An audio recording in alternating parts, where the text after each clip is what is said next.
ఏదో ఒక ప్రాతిపదిక తీసుకుని మాట్లాడవలసి ఉంటుంది. కాబట్టి అంతా శివపరివారమైనప్పటికీ శివాలయాన్ని దృష్టిలో పెట్టుకుంటే, శివాలయాన్ని ఒక ప్రమాణంగా, ఒక కేంద్రంగా తీసుకున్నప్పుడు శివాలయానికి ఒక ఆగమం ఉంటుంది.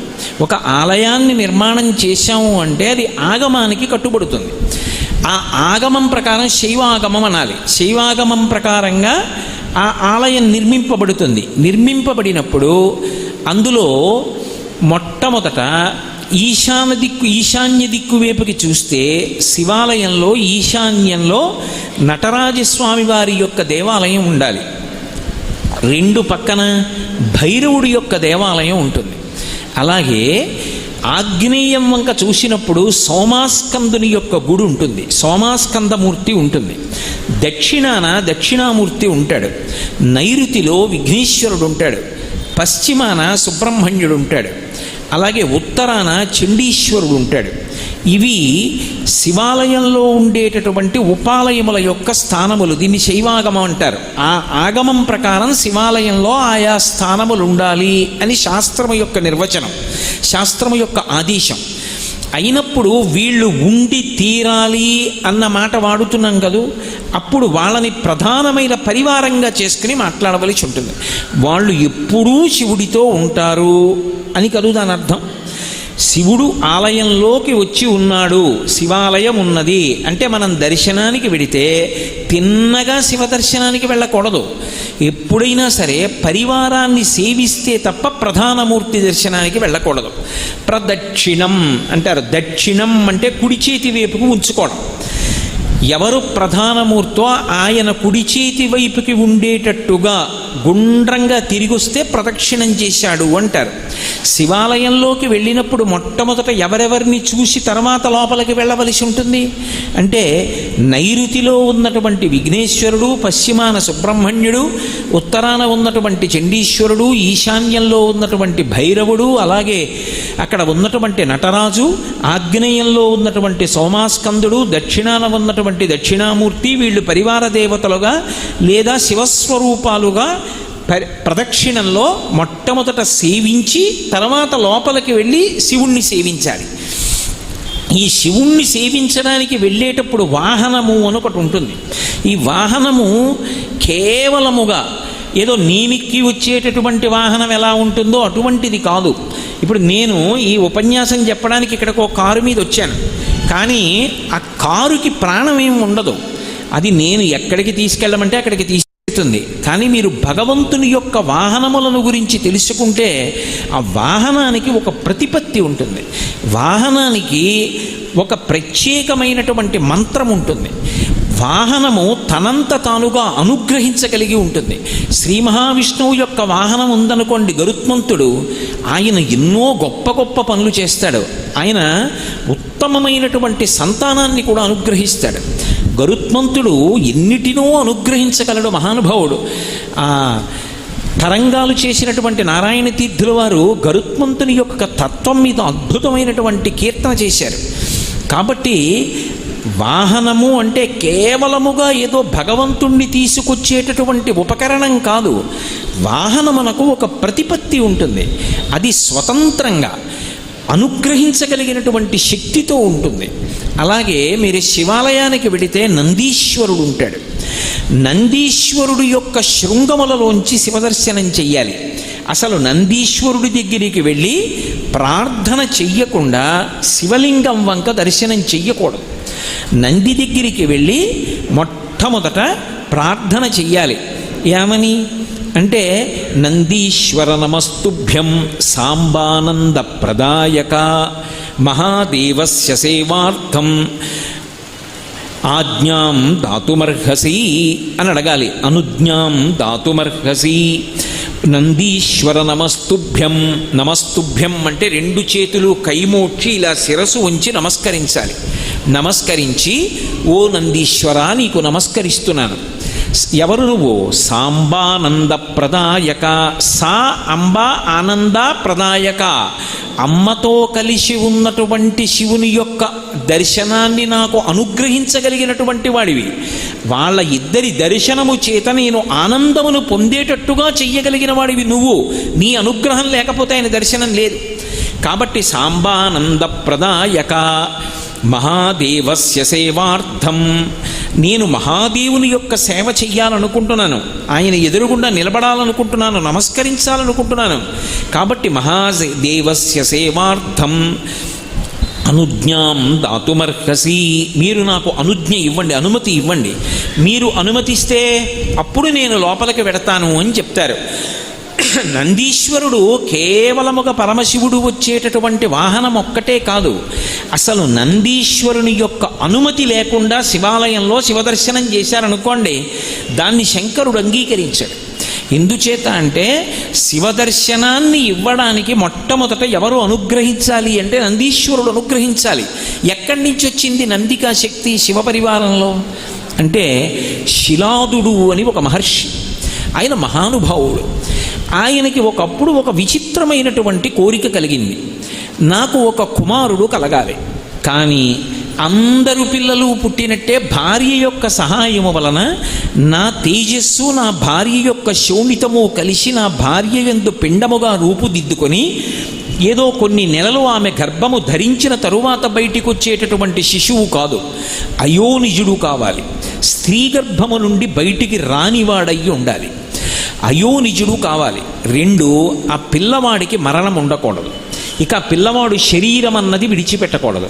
3, వాడు పరమశివుడితో సమానమైనటువంటి స్థాయిని పొంది ఉండాలి అనుగ్రహంలో. వాడు ఆజ్ఞాపించడంలో కానీ అనుగ్రహించడంలో కానీ రూపంలో కానీ ముమ్మూర్తుల శంకరుడు ఎలా ఉంటాడో అలా ఉండాలి. నాకు అటువంటి కొడుకు కావాలి. అదేం సామాన్యమైన కోరిక. అటువంటి పిల్లవాడిని పొందాలనుకున్నాడు. దేవేంద్రుడి గురించి ఘోరమైనటువంటి తపస్సు చేశాడు. ఘోరమైన తపస్సు చేస్తే దేవేంద్రుడు ప్రత్యక్షమయ్యాడు. ఏం కావాలన్నాడు. ఇదిగో ఈ 3 లక్షణాలు చెప్పాడు, నాకు ఇటువంటి కుమారుణ్ణి కటాక్షించు అన్నాడు. ఒక్కొక్క మహానుభావుడికి ఒక్కొక్క సంకల్పం కలుగుతుంది. ఈ శపథమన్వేష్టం చారణ చరితేపధి అంటారు వాల్మీకి మహర్షి రామాయణంలో. ఈ సంకల్పం ఒక మనిషిలో వచ్చినటువంటి ఒక సంకల్పం, ఆ సంకల్పాన్ని గట్టిగా నిలబెట్టుకోగలిగిన వాడెవరో వాడు మహాత్ముడు అవుతాడు. నేను డాక్టర్ అవుతానండి అనుకున్న వాళ్ళందరూ డాక్టర్ అవరు. నేను డాక్టర్ అవ్వాలి అని కోరిక పుట్టడం చాలా గొప్ప.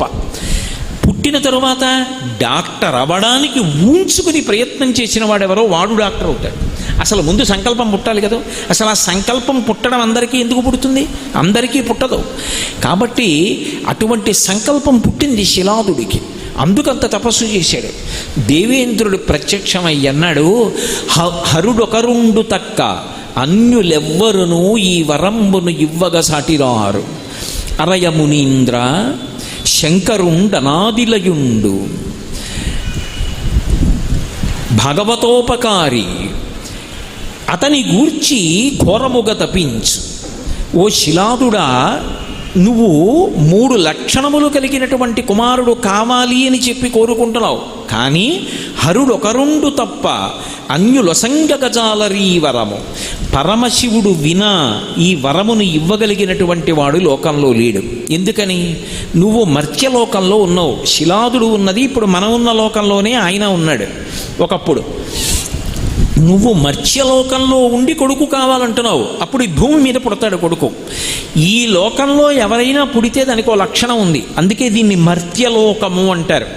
ఈ లోకంలోకి ఎవరైనా శరీరంతో వస్తే వాళ్ళు మళ్ళీ ఆ శరీరాన్ని విడిచిపెట్టేయారు. ఆ శరీరంతో ఊర్ధ్వలోకాలకి వెళ్ళడానికి అనుమతించరు. కాబట్టి నువ్వు శంకరుడితో సమానమైన రూపమున్న కొడుకు, మరణము లేని కొడుకు కావాలంటున్నావు.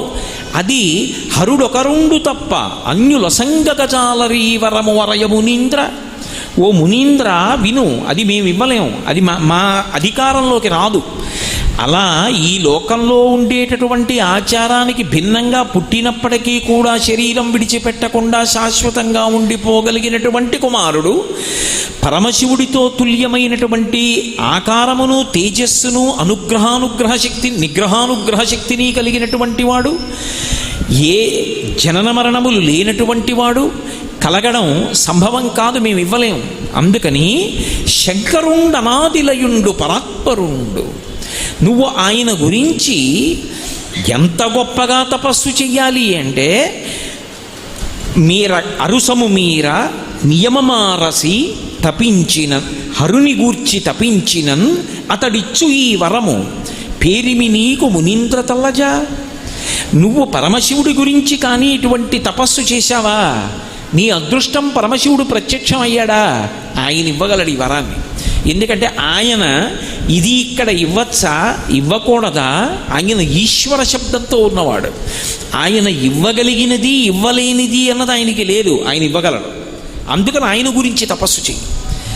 అలా నువ్వు తపస్సు చేస్తే పేరిమి నీకు ఈ వరంబునిచ్చు మునీంద్ర తల్లజా, అటువంటి వరాన్ని నీకు ఇస్తాడు.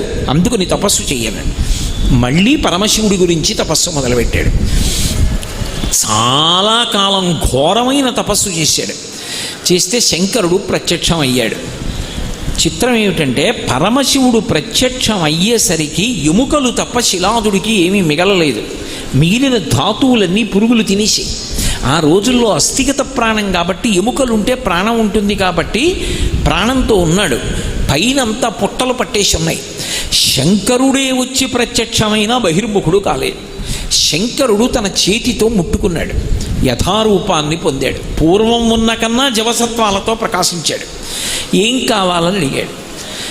అడిగితే అప్పుడు పరమశివుణ్ణి ఉద్దేశించి అడిగాడు, పరమశివ సుతు అయోనిజు, అలాగే నాకు ఓ పరమశివ సుతుడు కావాలి, కొడుకు కావాలి. వాడు అయోనిజుడు కావాలి. వాడు ఆడదాని కడుపులో పెరిగి పెద్దవాడై 9 నెలలో 12 నెలలో పూర్తయిపోయిన తరువాత బయటికి వచ్చేటటువంటి యోని సంభవుడైనటువంటి వాడు కాకూడదు. అలాగే వాడికి జరామరణములు ఉండకూడదు. అటువంటి 3 లక్షణములు ఉన్నవాడై ఉండాలి. దానికి తోడు నీకు చోకకు వానిన్, నీతో సమానమైనటువంటి వాడు అయి ఉండాలి. నిగ్రహానుగ్రహ శక్తిలో నీ అంత తేజస్సు ఉండాలి. చూస్తే ముమ్మూర్తుల నీలాగే ఉండాలి. శివుడెవరో నందెవరో తెలియకూడదు. అలాంటి కొడుకుని ఇవ్వాలి. అలాంటి కొడుకుని నాకు కటాక్షించు. అలాంటి కొడుకుని నాకు ఇస్తే అప్పుడు నేను కృపతో నాకిమ్మో మురిషద, నువ్వు కానీ దయతో నాకు అటువంటి కొడుకునిచ్చావా మురిసిపోతాను. సర్వలోక వంద్యపదాబ్జ, సర్వలోకముల చేత నమస్కరింపబడేటటువంటి పాదపద్మములు కలిగినటువంటి పరమశివ, నువ్వు అనుగ్రహించాలనుకుంటే నాకు అదిగో అటువంటి కుమారుణ్ణి కటాక్షించాను. ఆయన ఒక్క చిరునవ్వు నవ్వన్నాడు, సుతుడు కావాలి, వాడు నీ కొడుకయ్యి ఉండాలి, అయోనిజుడయ్యి ఉండాలి, జరామరణములు లేనివాడయ్యి ఉండాలి, నాతో సమానుడయ్యి ఉండాలి. ఇటువంటి కొడుకు కావాలి నీకు. లోకంలో ఇలా అడిగిన వాళ్ళు ఉన్నారా ఎవరైనా? భక్తికి ఎంత పరవశించిపోతాడు పరమశివుడు అన్నదానికి పరాకాష్ఠ నందీశ్వర వృత్తాంతం. తథాస్తు. ఇప్పుడు అయోనిజుడు కదు పుట్టాలి, భార్య కడుపులోంచి వచ్చేవాడు కాకూడదు. శిలాదుడు సంతోషించాడు, వెళ్ళిపోయి ఆయన ఒక యజ్ఞాన్ని సంకల్పం చేసి యజ్ఞం చేస్తున్నాడు. ఆ యజ్ఞం చేస్తూ ఉండగా ఆ యజ్ఞకుండంలోంచి అకస్మాత్తుగా అగ్ని 1000 సార్లు దాని కాంతి పెరిగిపోతే ఎలా ఉంటుందో అంత కాంతితో ఒక బాలుడు పైకి లేచి యజ్ఞకుండంలోంచి బయటికి వచ్చాడు. ఓ శివానుగ్రహంతో నాకు ఈ కుమారుడు కలిగాడన్నాడు. వాడికి ఉపనయనం చేశాడు, వేద విద్య అంతా నేర్పించాడు, పెరిగి పెద్దవాడు అవుతున్నాడు. పరమశివుడు చిన్న పరీక్ష పెట్టాలనుకున్నాడు. మహర్షుల్ని పంపించాడు. ఆ మహర్షులు ఆశ్రమానికి వెళ్ళి అన్నారు, పరమశివుడు చెప్పిన మాట నువ్వు సరిగ్గా వినలేదు. ఈ పిల్లవాడు అల్పాయుర్దాయం, ఎక్కువ కాలం బ్రతకడు. ఈ పిల్లవాడు ఈ ఆయుర్దాయం అయిపోయింది, ఇంకా కొద్ది రోజులే ఉంటాడన్నాడు. శిలాదుడు ఘోరున ఏడ్చాడు. ఈ పిల్లవాడు అన్నాడు, నాన్నగారు దేనికి ఏడుస్తున్నారు? నిగ్రహానుగ్రహ సమర్థుడు పరమశివుడు, ఆయన ఇవ్వలేనిది లోకంలో లేదు. నేను ఆయన గురించి తపస్సు చేస్తానని వెళ్ళి కూర్చొని పరమశివుడి గురించి తపస్సు చేశాడు. ఆ పిల్లవాడి తపస్సుకి పరమ సంతోషాన్ని పొందినటువంటి శంకరుడు ప్రత్యక్షమయ్యాడు. ప్రత్యక్షమై, నేను నీ పట్ల ఎంతో సంతోషాన్ని పొందాను కాబట్టి నీకు నేను కొన్ని విశేషాలని అనుగ్రహిస్తున్నాను. మీ నాన్న నన్ను వరం అడిగాడు, శిలాదుడికి కొడుకుగా ఉండాలన్నాడు, అందుకు నువ్వు శిలాదుని యొక్క కుమారుడు అని పిలవబడతావు. అయోనిజుడు కావాలన్నాడు, యజ్ఞకుండంలోంచి పుట్టావు.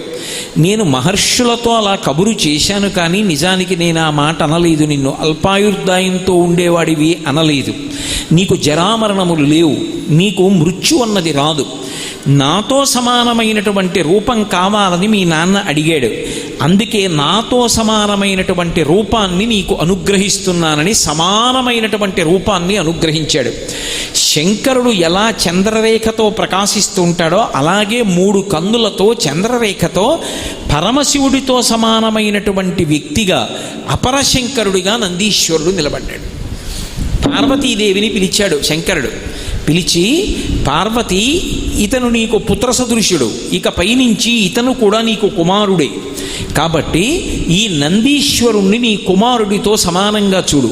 విఘ్నేశ్వరుడికి సుబ్రహ్మణ్యుడికి ఏ స్థానం ఇచ్చావో అదే స్థానాన్ని ఈ నందీశ్వరుడికి కూడా ఇవ్వాలి అని తన జటని ఒకదాన్ని పెరికి ఆ జటలో ఉన్నటువంటి జలాన్ని ఆ పిల్లవాడి మీద పిండాడు. పిండినప్పుడు ఆయన జటలోంచి వెంటనే ఒక నది పుట్టింది. ఆ జట పిండినప్పుడు ఆ పిల్లవాడి మీద పడి ఆ పిల్లవాడి శరీరం అంతా తడిసి ఆ నది ప్రవహించింది. దానికే జటోదక అని పేరు. పార్వతీదేవిని పిలిచి, ఈ పిల్లవాడు నీకు కుమారుడు అన్నాడు. అనేటప్పటికి ఆవిడ ఎంతో సంతోషాన్ని పొంది ఈ చేతిని ఇలా పెట్టింది ఆ పిల్లవాడి తల మీద పెట్టి ఒక్కసారి కన్నులు మూసుకుని సంకల్పం చేసింది. చేసేటప్పటికీ శంఖం ఎంత తెల్లగా ఉంటుందో అంత తెల్లటి రంగులో ఉన్నటువంటి పాలు ఆమె చేతుల నుంచి 3 ధారల కింద పడ్డాయి. పడి ఆ పిల్లవాడి శరీరం అంతా అందులోంచి తడిసి కిందకి ప్రవహించింది. దాన్ని అలా ప్రవహించి పార్వతీదేవి చేతి నుంచి 3 ధారలుగా పడి ప్రవహించినటువంటి ఆ ధార ఏదైతే ఉందో అది ఒక నదీ రూపాన్ని పొందింది. దాన్ని త్రిస్రూప అని పిలిచారు. అలాగే ఎప్పుడైతే శంకరుడి యొక్క జట నుంచి వచ్చినటువంటి ఉదకము చేత తాను తరిశాడో, పార్వతీదేవి యొక్క చేతిలోంచి వచ్చినటువంటి 3 ధారల పాల చేత తరిశాడో, పరమ సంతోషాన్ని పొందినటువంటి ఆ పిల్లవాడు ఒక్కసారి గట్టిగా అరిచాడు. ఆ అరిచినప్పుడు వృషధ్వని అంటారు. అంటే ఎద్దు అరిస్తే ఎలా ఉంటుందో అంబారామో అటువంటి రవం చేశాడు. అంత పెద్ద కేక వేసేటప్పటికీ ఆ ధ్వనిలోంచి ఒక పెద్ద నీటి బుగ్గ పుట్టి నదిగా ప్రవహించింది. దాన్ని వృషధ్వని నది అని పిలిచారు. అప్పటికి 3 నదులు పుట్టాయి. శంకరుడు పరమ సంతోషంతో తన తల మీద ఉన్నటువంటి కిరీటాన్ని తీసి పిల్లవాడికి అలంకారం చేశాడు. ఇంతకాలం పరమశివుడి తల మీద అలంకారం చెయ్యబడినటువంటి స్వర్ణ కిరీటాన్ని తీసి ఈ పిల్లవాడి తల మీద పెట్టేటప్పటికీ ఆయన తలలో ఉన్నటువంటి గంగధారతో కూడుకున్నటువంటి ఆ కిరీటంలో ఉన్నటువంటి బంగారంతో కూడుకున్న జలం పిల్లవాడి శరీరం నుంచి కిందకి నదిగా ప్రవహించింది. ఎందుకు ప్రవహిస్తుంది అంటే మిగిలిన వారిని అనుగ్రహించడానికి. దానికి జంబూ అని పేరు వచ్చింది, జంబూ నది అని. ఒక్క కనులిప్త ఇలా కనుమూసి కను తెరిచేటప్పటికి ఇంత అనుగ్రహాన్ని పొంది ఆ పిల్లవాడు 4 నదుల ఉత్పత్తికి కారణం అయ్యేటప్పటికి పైన ఉన్నటువంటి మేఘమండలం మురిసిపోయింది. మురిసిపోయి మెరుపులతోటి ఉరుములతోటి వెంటనే తీయటి చల్లటి నీటి ధార విడిచిపెట్టింది. ఆ నీరు పడేటప్పటికీ ఆయన శరీరం మీద పడి ఆ పిల్లవాడి మించి పక్కకి నదిగా ప్రవహించింది. ఆ నదిని స్వర్ణోదక అని పిలిచారు. నందీశ్వరుణ్ణి పరమశివుడు అనుగ్రహించినటువంటి సమయంలో 5 నదులు ప్రవహించాయి. వీటిని పంచనదములు అని పిలుస్తారు. వాటి మధ్యలో నేను లోకాన్ని అనుగ్రహిస్తానని పరమశివుడు జప్పేశ్వరుడు అన్న పేరుతో వెలిశాడు. అందుకే 5 నదులలో స్నానం చేసి ఆ శివలింగాన్ని ఎవరు దర్శనం చేస్తారో వారు మళ్ళీ పుట్టవలసినటువంటి అవసరం ఉండదు. అంత అద్భుతమైనటువంటి రీతిలో ఆ పిల్లవాడి యొక్క జన్మ పరమశివుడి చేత పార్వతీదేవి చేత అనుగ్రహింపబడము ఏకకాలంలో జరిగాయి. ఆశ్చర్యం ఏమిటంటే పరమశివుడు తనతో సమానమైనటువంటి ముఖమండలాన్ని పిల్లవాడికి అనుగ్రహిస్తే శివమహాపురాణంలో బ్రహ్మాది దేవతలతో చెప్పుకున్నాడు నందీశ్వరుడు. ఆయన అన్నాడు, శంకర, నీ అనుగ్రహం వర్ణనాతీతం, దానికి హద్దు లేదు. మా తండ్రి తపస్సు చేసి అడిగాడని నీతో సమానమైన రూపాన్ని నాకు ఇచ్చేశావు, కానీ నాకొద్దు. నువ్వు అనుగ్రహించిన మిగిలినవి స్వీకరిస్తాను, కానీ నువ్వు ఎలా ఉంటావో అలాగే నా ముఖం ఉంటే నాకు నీకు భేదం చెప్పడం కష్టం కావచ్చు, నన్ను శివుడు అనుకోవచ్చు, నాకు అంత ఆశ లేదు. ఇది నీ హద్దులేని అనుగ్రహం, అందుకే నాకు వానర ముఖాన్ని కటాక్షించమని అడిగాడు. ఆ పిల్లవాడు యొక్క వినయ విధేయతలు చూసి సంతోషించినటువంటి శంకరుడు, నువ్వు ఎప్పుడు అలా కనపడాలనుకుంటే అప్పుడు నీ ముఖము వానర ముఖంగా కనపడుతుంది, కోతి ముఖంలా కనపడుతుంది అని అనుగ్రహించాడు. అందుకే వానర ముఖంతో దర్శనమిస్తుంటారు నందీశ్వరుడు.